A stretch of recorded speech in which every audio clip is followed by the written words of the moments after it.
Hello and welcome to our presentation on LiDAR, or light detection and ranging. A really bad acronym because they use LI and they used A. It's dumb. Anyway, LiDAR was first proposed as a technology in the 1930s, but they weren't really able to do anything with it until about 1961 because lasers hadn't been invented until 1960. LiDAR was originally used to measure distance by timing how long it took for a laser to reflect back from its target, such as in this rifle application developed by the Hughes Aircraft Company, which was pretty neat. They used it to measure distance. Cool. The first major use of LiDAR was in 1971 with the Apollo 15 mission. Astronauts were actually able to use a laser altimeter to map the surface of the moon.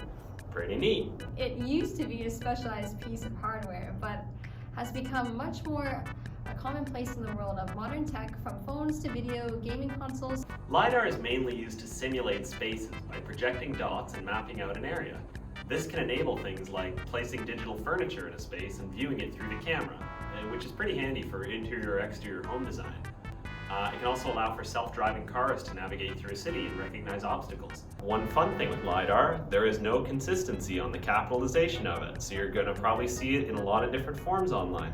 I don't know why that is, but if you see it in this presentation and it's capitalized differently, that's intentional, I promise. LiDAR uses different types of light to measure and image objects.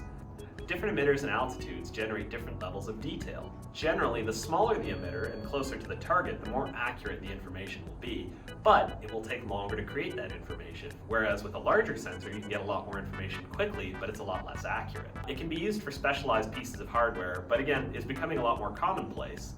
Modern phones include LiDAR as a feature. We're shooting this right now with an iPhone, which has a LiDAR sensor. So as I mentioned earlier, one of the really cool uses for LiDAR is 3D mapping inside a room or outside a house too, anything like that.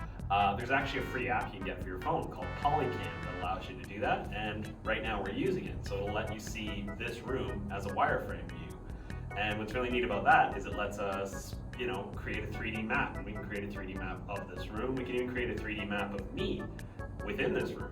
And it's just really neat that you can do that. There's a lot of applications for that too, even just in the film world, in terms of designing outlines for sets, or maybe figuring out the dimensions for a prop or how it can necessarily fit. The other cool thing is I can add things in, like I can make a chair appear here. I might edit this out if that proves to be too difficult. So yeah, it lets you create 3D models. Like with this one, we created of me. I should mention this model we made of me was actually recorded as a space as opposed to an object, which I think is a little bit of why it got confused, but even going in and recording it as an object, it was still fairly inaccurate. We did go in later and record a bench separately, and when we recorded that as a proper object, that one did come out a little bit more clear. I think at the moment it does a better job with recording stationary and simple geometric objects as opposed to moving and weirdly shaped human beings. They're still working it out a bit, clearly. I promise I don't have a big donut for hair, but I don't know. It's a really cool technology. It's still getting the bugs ironed out, and I think as it gets better, we're going to start seeing more and more applications of it, because really when you think about it, there are a ton of different uses that LiDAR is applicable for. So a better application for LiDAR, because obviously mapping out people doesn't really work that well, if you map out furniture, you can actually duplicate it and see what it would look like in a different place without having to move it, or if you had two of the same bench for some reason. Just little things like that, where we can already do that with LiDAR. So again, as the technology improves, you can only imagine what other kind of things we'll be able to do with it. Self-driving cars, for example, or video game consoles like the Xbox Kinect. Those things can already use LiDAR. Tons of different real-world applications of LiDAR available at a consumer level. And as that technology gets better, we're going to see it in more and more applications, because it really is something that's useful. And even someday, maybe we can make a 3D scan of me that looks like an actual human being. So in conclusion, LiDAR has a lot of really cool uses. As you saw by that 3D render of me, maybe it's not 100% there yet, but we're getting there, and I'm excited to see where LiDAR will take us.